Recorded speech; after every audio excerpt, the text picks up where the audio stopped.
welcome back to the Empowered Podcast. My name is Emily Arth. I am a psychotherapist, an educator, and a creator. And this is a place where I talk about ways to connect your head and your heart to help you live the most abundant life possible. You're tuning into a special series which is called the HEALER'S GUILD, in which I'm bringing many different healers to talk to you about how their modalities can help you overcome difficulties in your life.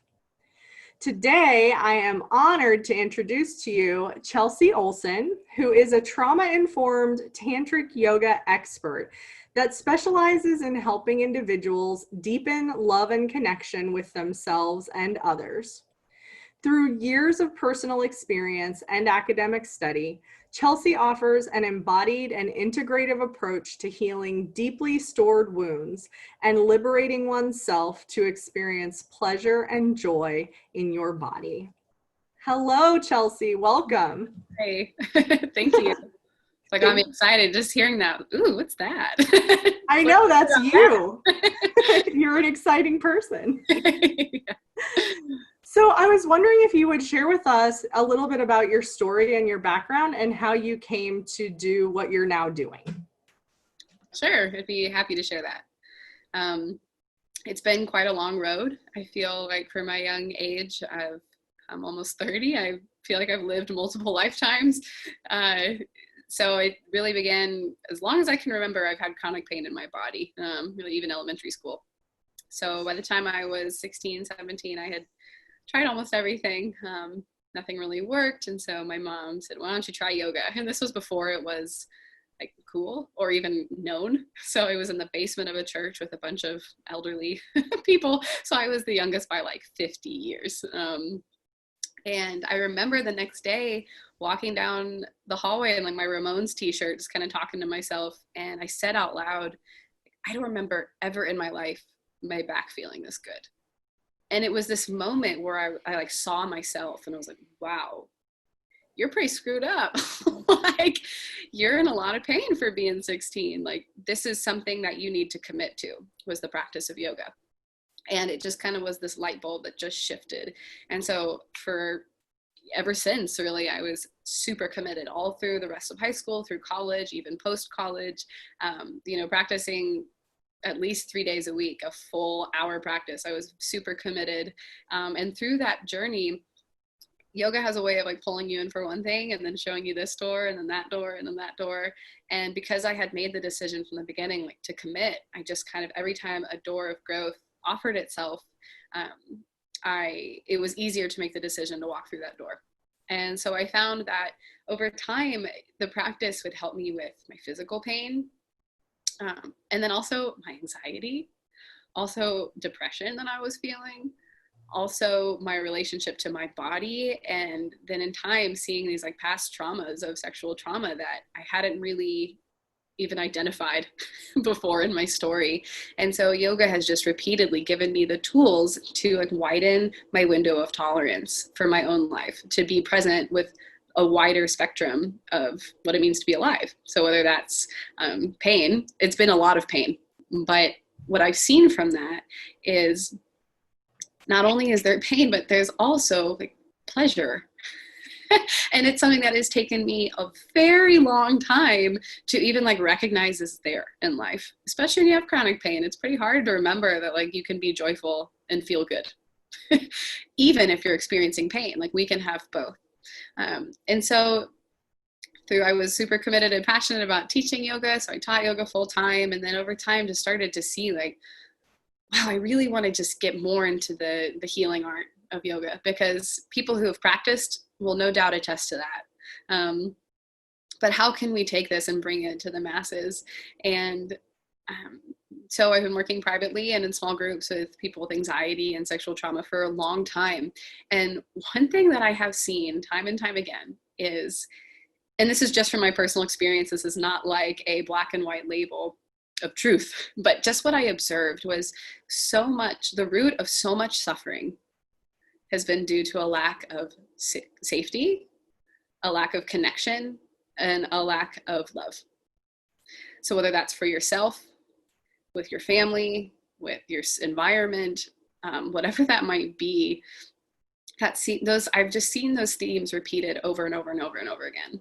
And then especially with understanding of the polyvagal nerve theory and learning about how, which I don't know, I won't go into right now, but it's a totally different book of worms, but just learning about this, the social engagement part of our nervous system, and how like one of the quickest ways to heal and repair the nervous system is by creating safety and resting more in the parasympathetic, the rest and digest part of the parasympathetic, but also joy, connection, love, pleasure, all of those things really quickly rewire the nervous system into remembering the beauty within and around us. And we're just inundated with drama, pain, suffering, fear, war, just everywhere, right? It's like really intense.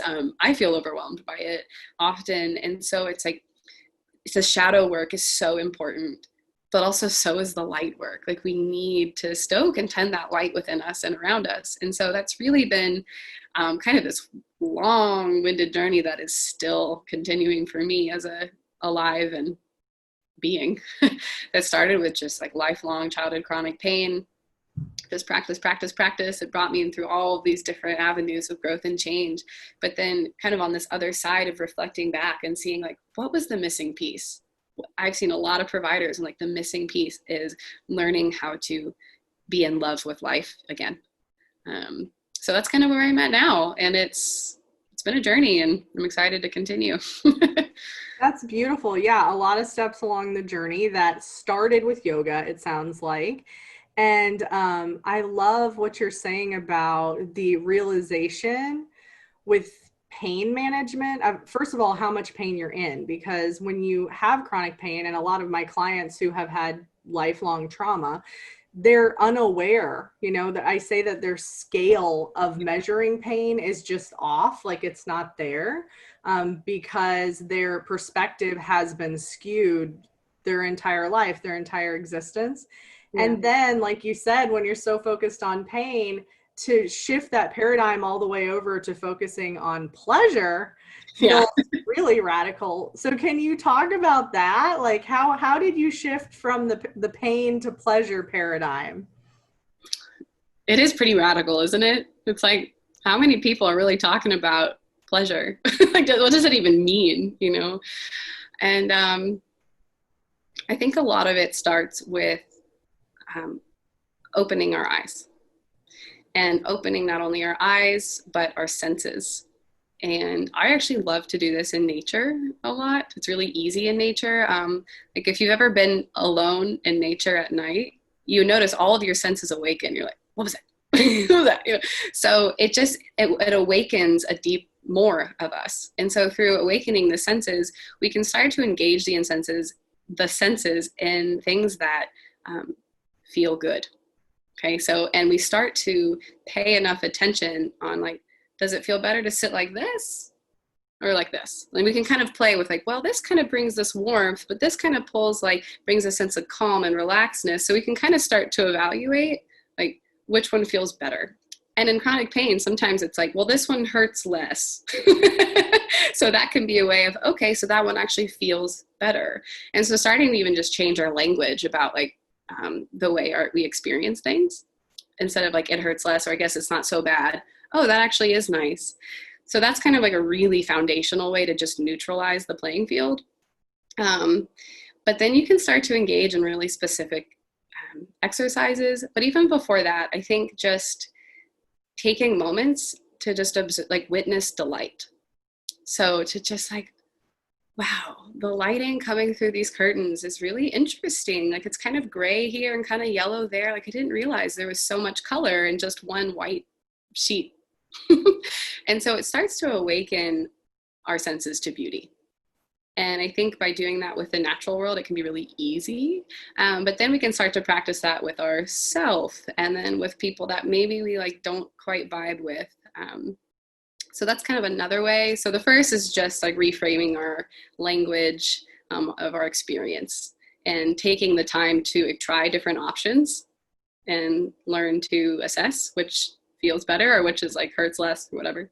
And then another one is just kind of opening your attention and taking time to specifically notice things that are pleasing, And we actually were kind of just talking about this before the interview of like the importance of beauty, that like beauty is what makes the world come alive. And so by witnessing that, and then for most people, it's easier to witness that outside of themselves because we're also conditioned to believe that we're not worthy or valuable or beautiful. And so then we can kind of start to feel that in our heart. But really specific exercises, like one I really like, we have more nerve endings in the hands and lips and the genitals actually than like anywhere else in the body. So for many people, the hands is the most accessible of those three. And so you can do like this, just like gently stroking your hands. You can get different materials and just notice, wow, that feels good. And just take time to bring all of your attention to the sense of pleasure, the sense of softness, or the sense of warmth or pressure. Because as with neuroplasticity, the formation of neural pathways, which is our understanding of the world, every time we think, feel, and do something, it strengthens that neural pathway. So this is basically strengthening the pathways of feeling good. And then when people are like really into it, I love to teach practices that help people develop that with their partner. Because there's really like no resources out there. Right? You know? So you are a trauma-informed practitioner as well as a tantric yoga expert. So can you talk a little bit about what makes you trauma-informed, like for someone who doesn't know anything about trauma-informed, or why that would be an asset to work with someone who is trauma-informed as a tantric yoga practitioner? What does that mean, right? That's fair. It's like a foreign language. I am a cool. Don't know what that means. So it's a really good question. How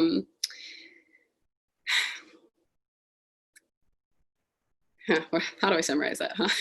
So I think in a kind of an oversimplified nutshell, just the understanding of that the body holds memory and the science behind that. That's not just like some woo-woo thing, like understanding the neurobiology of how the body holds memory and how by using the body, we can access that memory. And if we do that in a way that's safe and healing, it can be profoundly effective in the healing and recovery of that memory. And if we do so in a way that doesn't feel safe and in fact might feel like threatening, it could actually worsen the sense of safety and self-efficacy in one's body and one's own experience. And what oftentimes when someone experiences a traumatic event, their power has been totally taken away from them, or something has happened to them that they didn't choose. And so to empower people in the process, to make their own, to feel like they live in their body again on their own terms, like that's really important. And so when you're holding space, that's an embodied approach. But what I mean by that is like bringing awareness to how you're in your body. You can either really help encourage someone to help themselves, or you can really damage their relationship with their body. And so that's really important. Yeah, so that's kind of in a nutshell. And then Tantric yoga is a totally different book of worms. Or book of worms, that's not a phrase. Can of worms? It can be. You just made it. It is now a book of worms. Oh, book of worms. It's like, wait a minute, that doesn't make sense. But in essence, yoga is the practice of coming into union with yourself. Mm-hmm. Yeah. Whether that be through movement, breath, meditation, energy work, lifestyle, diet, mindfulness, all the stuff. And so there are a lot of different branches of yoga and ways to practice that unity. And a lot of people, when they hear the word tantra or tantra, they think of sex immediately. And that's, again, like a subcategory of tantra. Tantra is just the practice of coming into union with, it's referred to as like the feminine and masculine energies. But it's basically like all parts of yourself. And learning how to deeply relax, and then recognizing that through the union of those energies, you can experience like a sense of ecstasy or joy or pleasure. And to recognize that by practicing pleasure, you're practicing honoring the sacredness of yourself. Because if you deeply love somebody, you just want to shout, you just want to give them gifts, you want to make them food, you want to rub their feet, like you want to love them. And it's like, so it's this practice of recognizing like, I am sacred, I love myself deeply, and so I'm going to practice this. And when you can do that with someone else who's also practicing that, it just amplifies it like 20-fold. And I know for me, I feel so lucky to have a partner that I've been able to practice these things with, and it's been really effective in healing the memory of sexual trauma that I have held so deeply in my body that it's really hard to access otherwise. And so I've done a lot of training on the pelvic floor also. I like just love the pelvic floor. And so these are ways that we can like really effectively tap into the memories that we hold deep within the body for the intention of healing. But it's a process, and it takes time, and takes skill and commitment. But that's why we learn all the things from just trauma informed, like what does it even mean to experience trauma and to hold it in your body, and then what to do with that, and then how do we love ourselves, and then how do we heal that. So it's kind of a lot of different stages in which somebody could receive benefit and growth. But that's kind of those two little pockets in a nutshell, I guess. Yeah, it's like instead of being broken, because I don't really like that term broken, I think of it as an imbalance. And for sure, whenever we go through difficult life events, it creates an imbalance in us, and you're talking about the masculine and feminine. For people who aren't really familiar with that, most people have seen like the yin yang, which is a visual representation of the masculine and feminine being more of that intuitive, softer, flowing approach to life, whereas the masculine is more of the directive, linear approach to, assertiveness. That would be your masculine energy. And depending on what you've been through, people can become like overly submissive, like not assertive enough in their lives, and that can create an imbalance and problems, or overly assertive, like you armor up and you don't want anything to happen to you again, but at the same time you can't let anything in either, and then that can create a unique type of loneliness in and of itself. And so I love that you are being so sensitive through your trauma informed knowledge to what each individual needs, because I know I've worked with individuals who are so sensitive around their bodies that they're very much craving intimacy with someone, but can't even hardly tolerate a caress, or even a hand holding. So I was wondering, do you have any sort of stories of transformation that you've seen in your work that have been profound? What if I was like, no? That'd be a lame answer, huh? Who's this chick?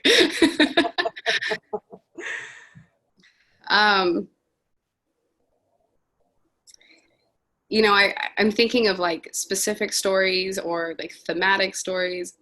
I feel like, and so maybe this is like less exciting, but the thing that really comes to the forefront of my mind is just watching this happen. The ability to let down that armor. And that looks different. As you're saying, it's like so different for each person. So for some people, it's just learning how to breathe, because they've been breathing. They basically have been slowly hyperventilating their whole life. So learning how to breathe, it's like, whoa, I all of a sudden feel better. And I had fun last night for the first time. Or like, I set a boundary that made me feel empowered. And so I say it's more just like the process of feeling at home in your body. But also working with couples who both have their own challenging story held in their body, and how it's just such a gentle and slow process. So I'm actually kind of glad you asked that, because I think when people hear like partner intimacy, they kind of immediately might think of sex. And it usually starts with like eye gazing or hand holding or giving someone a hand massage, and the other person, especially if they need to practice assertiveness, like asking like, oh, that feels good. Oh, wait, can you go back to that one spot and massage my thumb again? And so I'd say so I'm like, maybe like an individual story would have been more exciting to hear, but I more just think of the process of watching people feel that self-efficacy, that at home, I don't really like to use the word control, because we can't really like control anything, but like control over your body and over your life. I always say you can only control your thoughts, breath, and actions. And so people remembering that and then like living that, because we're all social creatures and we learn most by mimicking other people's behavior. And so when I see a client or clients in a relationship or something who can just live their life in a way that is of more self-respect and more kindness and love and connection, it just ripples out. And I've seen that really ripple out into people's families. Like I'll work with a teenager and then I end up working with their mom. And so I think that's kind of the most beautiful thing for me. Yes, thank you for sharing that. And I said profound, and that is profound, because any sign of reconnection to yourself, any sign of return to wholeness is profound, and I think that we live in a society that sometimes overemphasizes things to the point where everything has to get more and more exciting, more and more stimulated, to the point where we're overstimulated. We're addicted to overstimulation.